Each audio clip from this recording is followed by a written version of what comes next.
Estar conversando con el economista José D. Chávez, quien ha sido viceministro de Gestión Ambiental y que actualmente es asesor en el Ministerio de Economía y Finanzas. Señor D. Chávez, buenos días y bienvenido a RPP. Buenos días, Fernando. Buenos días, Carlos. Buenos días, Mónica. Gracias por la invitación. Un gusto conversar con ustedes. Gracias, más bien gracias a usted por su presencia en RPP. El señor Frank, que participó ayer en una reunión junto a la primera ministra y otros ministros del Ambiente y de Agricultura, con directivos de la Sociedad de Minería y con algún representante de la empresa minera Hochschild, al cabo de la cual ambas partes dijeron que se habían dado pasos positivos. ¿Sabe usted cuáles son esos pasos positivos?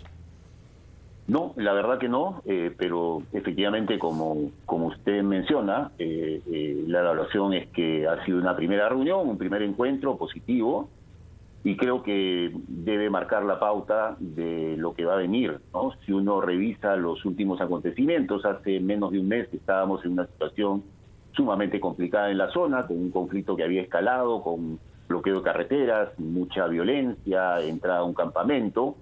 El 29 se firmó un primer acuerdo donde se comprometió, digamos, el Ejecutivo a que la presidenta del Consejo de Ministros vaya a la zona, de lo cual ocurrió el 19, la semana pasada, Cora.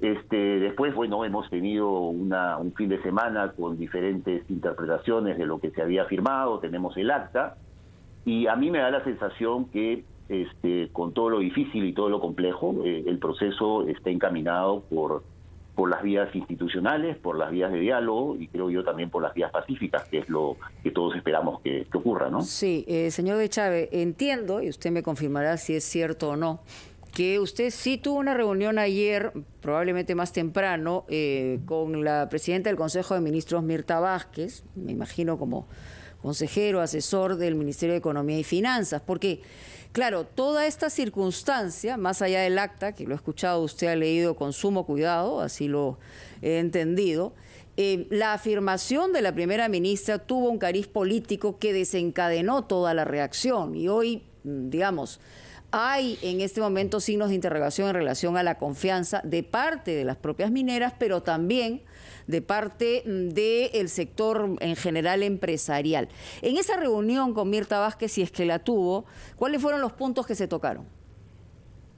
Sí, ayer en la mañana estuvimos reunidos con la presidenta del Consejo de Ministros, acompañé al ministro de Economía, hemos conversado de la situación, de cómo percibíamos el tema y sobre todo de la preocupación que todos tenemos de que finalmente este conflicto, que no es un conflicto nuevo, es un conflicto que está mapeado por la Defensoría del Pueblo hace 10 años y que el país en su conjunto, y ahí no solamente involucro a los responsables de los gobiernos que le tocaron, digamos, que tenían responsabilidad para asumir esta tarea, a las propias empresas, a las propias poblaciones locales y a todos los que nos interesa que estos temas se encaminen por vías adecuadas de solución. Sí. Se tenía que hacer el esfuerzo precisamente de tratar de construir el mejor escenario para que encontremos salidas. Pero solamente en ese sentido y en esa línea le preguntaba, usted también no solamente es un analista técnico, conocedor del tema, sino también sabe que cualquier afirmación en términos políticos de la Premier, y hay quienes dicen que ella no tendría la atribución de señalar cosas específicamente sobre planes de cierre, sino solamente el Ministerio de Energía y Minas. Esto es lo que ha provocado todo lo demás. Ha provocado tanto que hay efectos, digamos, económicos, incluso en uno de los representantes empresariales de las minas que son tangibles. Entonces, ese tema es que se ha generado a partir de un error de manejo, no sé si de expresión, pero un error de manejo inicial. Fíjese, Mónica, si uno revisa, digamos, todos los diferentes elementos que hay en torno a este caso y lo que se firmó el 19 de noviembre, en ningún momento, digamos, hay la intención de que la salida al conflicto vaya a ser una salida unilateral, es decir, sin conversar con todos los actores.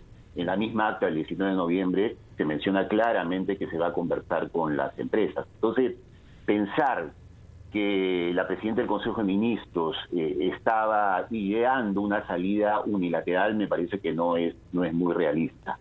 Es una situación complicada, es una situación compleja. Por supuesto, el tema de la seguridad jurídica es sumamente importante, pero tan importante como la seguridad jurídica de los inversionistas, que, repito, es clave, es importante, hay una normativa que tiene que ser respetada. El tema de la sostenibilidad ambiental, el tema de los derechos de las poblaciones también son sumamente importantes. Entonces, lo que se tiene que buscar es un equilibrio entre esos diversos elementos que están siempre en tensión en zonas de presencia minera, ¿no? Entonces, yo la verdad que no creo que habían elementos para pensar que el gobierno iba a poner en marcha una salida unilateral frente al conflicto, ¿no? Señor de Chávez, buenos días. Buenos días, Carlos. Evidentemente hay mucha preocupación ante esta situación y hay quienes consideran que esto, me refiero a la decisión que tomó inicialmente el Ejecutivo, puede convertirse en una especie de tendencia o decisión recurrente sobre las inversiones mineras en nuestro país. ¿Usted cree que efectivamente pueda presentarse este riesgo? No, y lo digo con mucha contundencia. En primer lugar, la minería está teniendo un año espectacular y va a tener, yo creo que 3, 4, 5 años espectaculares. La minería va a estar en bonanza. Este año las empresas mineras van a tener ingresos extraordinarios por más de 13.000 millones de dólares, que realmente es una situación de bonanza para las empresas mineras. Y evidentemente, si uno revisa la historia económica del país, cuando el sector minero está en bonanza, la economía peruana ha estado marchando bien. Y yo creo que en los próximos años la economía peruana también va a estar en expansión, va a estar en crecimiento. Entonces, se viene un periodo muy favorable para el sector minero y esperemos que también sea muy favorable para el país. Pero, señor Chávez, disculpe, pero, por ejemplo, estas decisiones pueden tener un efecto contrario o negativo en el tema de la percepción del Perú como país receptor de inversiones. Ayer han habido algunas consecuencias ya sobre esta decisión, pero ¿cómo ve usted el panorama?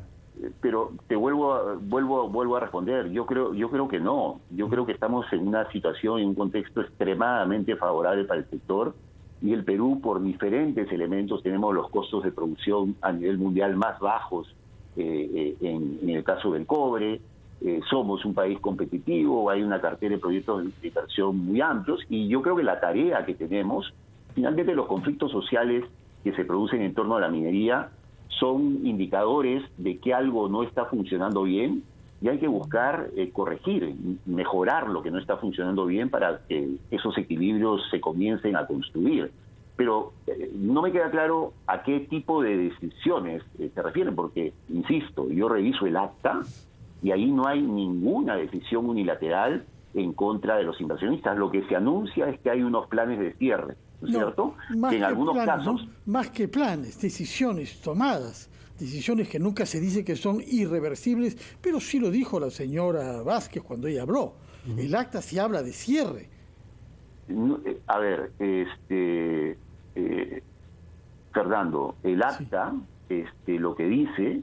Son 7 puntos, son 7 acuerdos en el acta, ¿no? Y lo que dice en el primer acuerdo, que me imagino que es a este que te refieres, dice que queda constituida la Comisión Ejecutiva de negociación, no de decisión unilateral, de los plazos y términos de retiro de las 4 unidades mineras de las cabeceras de cuenca. Pero el cierre se da por descontado. De lo que se trata solamente, según el acuerdo, son los términos y los plazos. Y lo dijo la Premier también. Fernando, hay un cronograma. Si uno revisa las 4 operaciones, Apumayo, Pallancata, Inmaculada, Verapampa, tiene un cronograma de cierre progresivo que en algunos casos están en cierre final, en otros casos no, están en cierre progresivo, es decir, en cierre mientras está la unidad de operación, pero ninguna de esas empresas, una empresa efectivamente, como lo han dicho los señores de la Sociedad Nacional de Minería, una empresa puede tomar la decisión y decir, bueno, yo quiero ampliar mi operación. Pero había en curso un planteamiento de ese tipo.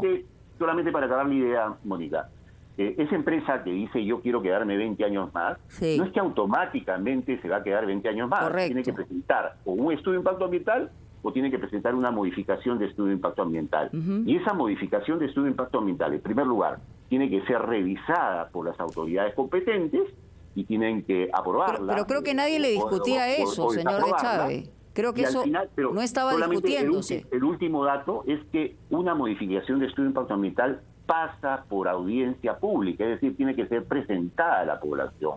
Entonces, como eso no ha ocurrido, eso todavía no tiene una modificación de estudio de impacto ambiental aprobado, el cronograma de los planes de cierre se mantiene, pero eso no quiere decir que puedan ser modificados. Pueden ser modificados. Entonces retenemos esa afirmación suya que pueden ser modificados. Permítame ir a una pausa, después de la cual hay otras preguntas de mis colegas, pero yo por mi parte quiero preguntarle sobre el tema que para las comunidades parece ser el central, que es la contaminación en cabeceras de cuenca. Yo quiero que nos explique si usted sabe que hay informes de OEFA que establecen fehacientemente que hay contaminación y qué es lo que el marco normativo dice sobre la posibilidad de tener actividad minera en zonas de cabecera de cuenca. Pero nos lo dirá el señor De Chávez después de escuchar a los anunciantes de RPP. Estamos conversando con el economista José De Chávez, quien es asesor en el Ministerio de Economía y Finanzas, y al cual habíamos planteado la pregunta respecto del argumento utilizado en el acta firmada, porque la primera ministra habló mucho sobre plazos vencidos, pero el texto habla más bien sobre los temas ambientales. Por eso queremos saber si es verdad, como algunos dicen, que la OEFA había establecido contaminación producida por las minas y qué dice el marco normativo respecto de la posibilidad de trabajar en cabecera de cuenca. Carlos. Sí, adelante. Solamente añado a tu pregunta el dato que con respecto a la OEFA se ha impuesto a las 4 minas la multa que asciende a 114,93 UIT, o sea, un promedio de 505.692 soles. Sí. ¿De cuándo es esa multa, señor De Chávez? El periodo exacto no lo tengo, pero efectivamente lo que ha señalado el OEFA es que se han hecho en los últimos años más o menos 82 intervenciones en la zona de parte del organismo de evaluación y fiscalización ambiental, que de estas 82 visitas, inspecciones, se han derivado multas por un poquito más del $500,000 de soles, ¿no? A las cuatro operaciones, ¿no? Ahora, el tiempo sobre eso es importante saber cuándo se han tomado estas decisiones, porque ha podido ser subsanado entre tanto. Claro. Usted dice los últimos años. Sí. Ahora, evidentemente, si se han multado es porque habían comportamientos que no eran los adecuados y que pero que se han corregido posteriormente o no, y que en algunos casos seguramente se deben haber corregido. Yo creo que la situación, además, estamos tendiendo a ver las 4 unidades como si fuesen una sola y que como si tuviesen el mismo comportamiento. Me da la impresión que no es la misma la situación de por ejemplo, las unidades de Inmaculada y Pallancata que las de Apumayo y Breapampa. Creo que las más cuestionadas son las de Apumayo y Breapampa. Ahí es donde está la preocupación sobre el impacto de esas actividades, sobre todo en las nacientes y en las fuentes de agua que abastecen a esta zona. El tema del agua, como ustedes saben, siempre es muy sensible, sobre todo en zonas altas, en zonas de cabecera de cuenca. Y ahí creo que también mirando el acta me parece que hay aspectos bien positivos, porque se asume que, por un lado, el organismo de evaluación y fiscalización ambiental va a visitar el entorno de la unidad Breapampa, ¿no? Para realizar una evaluación ambiental de causalidad, ¿no? Para identificar el origen de posibles fuentes de alteración ambiental. Es decir, el OEFA va a hacer su tarea de fiscalización, pero al mismo tiempo, como estamos hablando de fuentes de agua, de cabeceras de cuenca, la Autoridad Nacional del Agua va también intervenir en la zona, implementando un marco metodológico para identificar, zonificar y delimitar la cabecera de cuenca de estas 3 provincias, ¿no? Parinacocha, Lucanas y Paucar de Sarasara. Entonces yo creo que eso es un avance y va a permitir tener un diagnóstico certero de cómo está la situación actual. No qué es lo que ha pasado en los últimos 10 años, sino cómo está la situación actual. Ahora, yo desde mi punto de pregunta, señor De Chávez, 2 cosas. Uno, que usted señala que ya ha desagregado el acta, vuelvo a señalar, pero inicialmente la percepción es precisamente que se tocó el tema del plan de cierre de los 4 centros de operaciones por igual. Por lo menos en el caso de la representación de Ares, de los señores Hochschild, ya sus acciones han bajado considerablemente solamente con la generación de la discusión.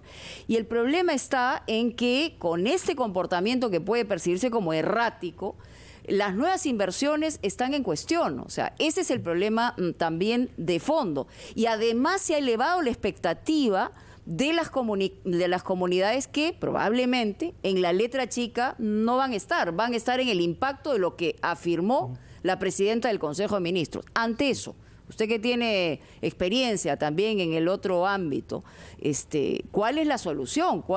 Digamos, por dónde va que se resarza de alguna manera el error cometido inicialmente?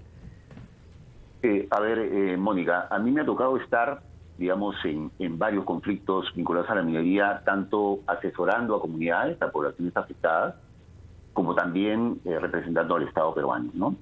Y es una situación muy complicada, es una situación muy difícil negociar, por ejemplo, como imagino debe haber ocurrido el 19 de noviembre, el acta, donde se discute palabra por palabra, coma por coma, punto y coma, punto aparte, y es un proceso que dura horas para lograr finalmente un acuerdo. No es una tarea sencilla, ¿no? Yo ahora estoy de observador, yo miro estos temas desde Lima y yo reconozco mi posición cómoda y puedo dar opinión y criticar y observar sobre lo que se hizo y no se hizo, pero estar, digamos, en la zona y asumir esa tarea de buscar sacar el conflicto de una situación de tensión social y de estallido, créanme, no es una tarea, no es una tarea sencilla. Y en ese proceso, pero justamente por eso hay que tener mucho cuidado y además viniendo de la segunda persona más importante del país, ¿no?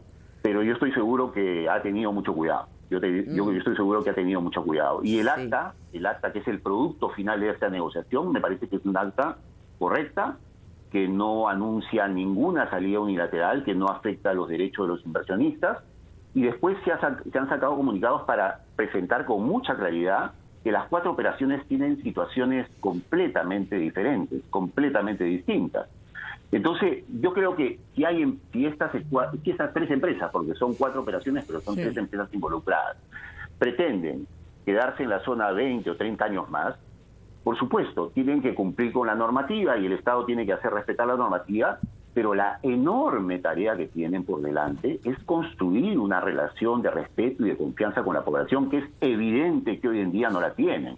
Entonces, el inversionista minero no solamente, por supuesto, su principal tarea es decir, yo cumplo con la legislación del país, pero al mismo tiempo se sabe perfectamente que en el Perú, en cualquier parte del mundo, lo que tienen que hacer es construir lo que las propias empresas mineras han creado como concepto, la famosa licencia social para operar. Y en esta zona, para mí, creo que es una tarea fundamental si alguna de las 4 operaciones pretende seguir trabajando en la zona, es decir, construir una relación de confianza. Y yo no sé si ustedes han visto las declaraciones del alcalde de Chumpi hoy en día, hoy día publicada en La República. Ahí él abre esa posibilidad, él abre ese espacio. Él lo que dice es, tienen que presentar una nueva propuesta y esa propuesta, se discutirá y se conversará, pero que no pretendan quedarse bajo las mismas condiciones que han estado, porque, insisto, este es un conflicto que tiene 10 años y esa población ha estado intentando... Sin duda, hemos leído lo que el alcalde Geldres dice.